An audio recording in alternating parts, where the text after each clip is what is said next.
And when the spotlight left, so did the people. The applause faded. The cameras moved on.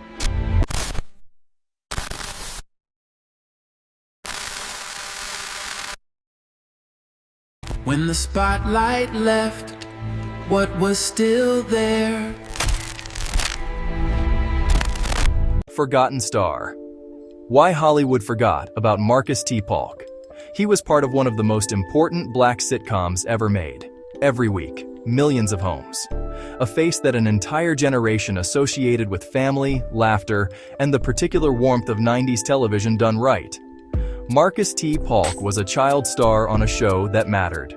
Then the show ended, and the industry, the same industry that had put his face on television for 6 years, quietly filed him under a category it never bothers to explain out loud. The kid from that show.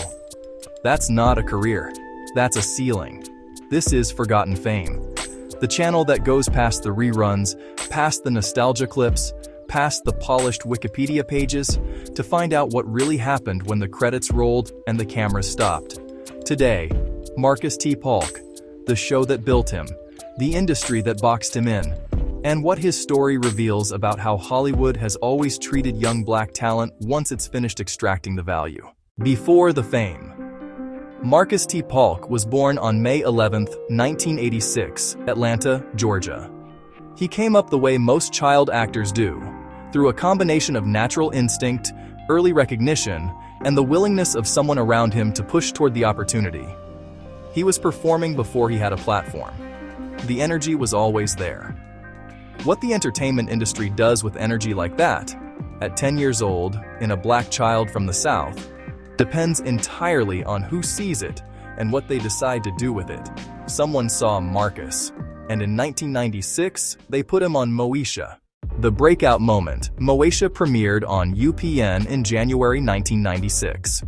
The show starred Brandy Norwood as Moesha Mitchell, a teenage girl navigating family, school, love, and identity in Leimert Park, Los Angeles. It was groundbreaking before the industry finished pretending otherwise. A black family sitcom with authentic writing, real cultural texture, and characters that didn't exist to make white audiences comfortable. It spoke directly to the people it was made for. And those people responded. Marcus T. Paulk played Miles Mitchell, Moesha's younger brother, the kid who was always in the way, always watching, always funnier than he had any right to be for his age. He was 10 years old when the show started.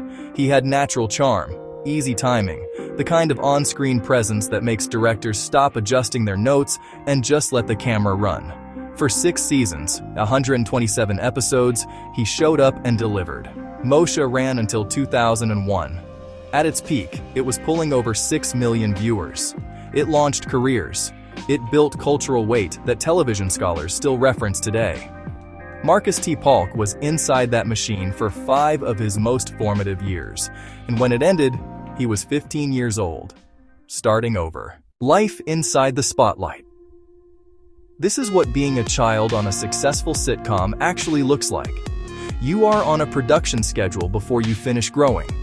Your school years happen around call times. Your social development runs parallel to professional obligations most adults spend decades building toward. The paycheck exists, but the financial architecture around a child actor in the late 1990s was rarely built to last beyond the show itself. The network relationship is transactional. You deliver the performance. They deliver the exposure. When the show wraps, both sides of that transaction close simultaneously. Nobody architects the next chapter for you. And if the role that built you is specific enough, a younger sibling, a child character, a comedic foil to a bigger star, the industry doesn't know how to recalibrate you into something new. It just moves on and leaves you figuring out who you are when the thing that defined you stops existing. The turning point. Moesha ended in 2001. Marcus was 15, old enough for the industry to stop treating him as a child. Too young to have the tools, the connections, or the leverage to build a second career from scratch. The show's ending wasn't a scandal. It wasn't a dramatic collapse. It was just over.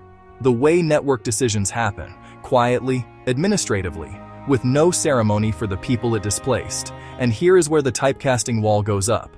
Marcus T. Paulk wasn't Miles Mitchell occasionally. He was Miles Mitchell for 6 years, on a show that millions of people loved, in a role so specific and so associated with one production that stepping outside it meant convincing an industry to see something it had already decided it understood.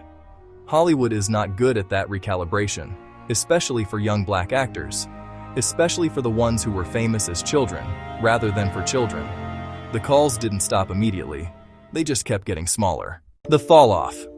The trajectory that followed Moesha was incremental, then quiet. Small television appearances, straight-to-video productions, projects that kept him working but never rebuilt the cultural footprint the show had created. He pursued music, rap specifically, a path a number of former child actors have taken when the acting pipeline narrows. It speaks to a real creative impulse. It rarely translates into industry traction without the machinery behind it.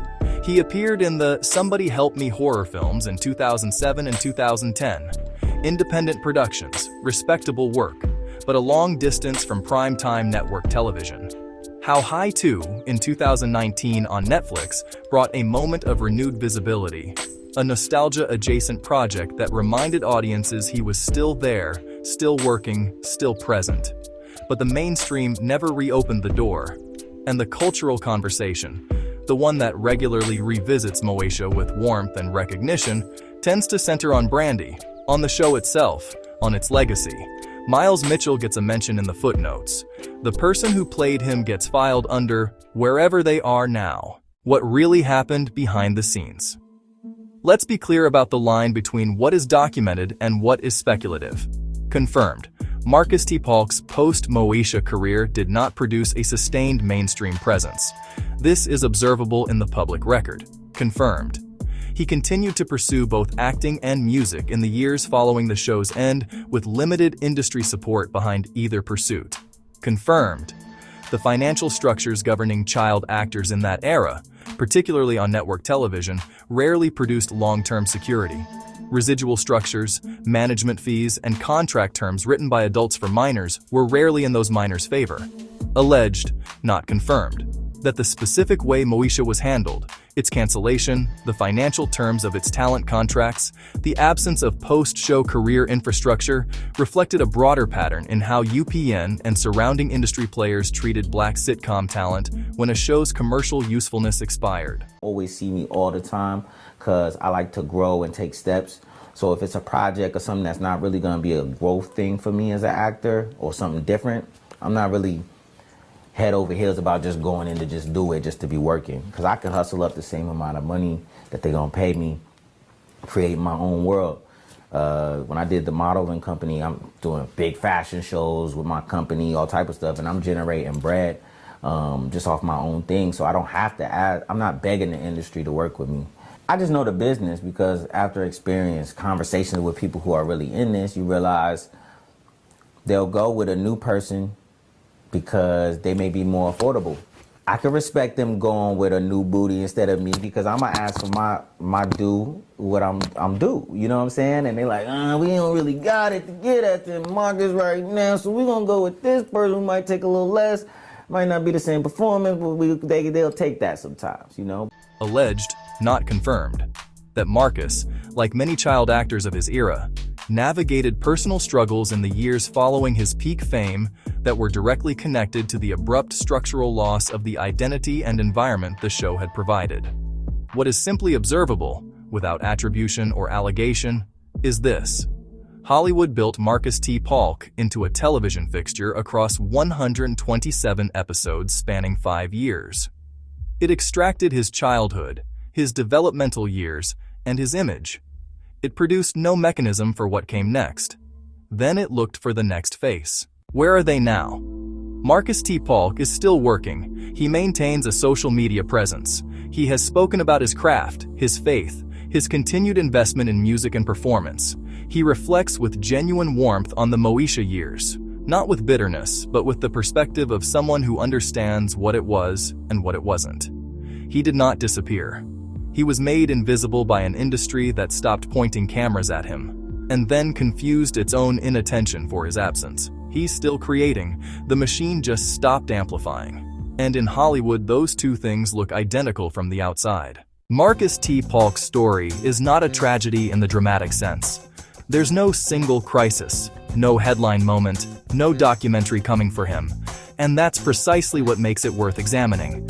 Because the most common version of Hollywood's failure isn't the explosive scandal. It's the quiet one, the child who works, the show that succeeds, the contract that expires, the industry that recategorizes a human being as a past asset and redirects its resources without a second conversation.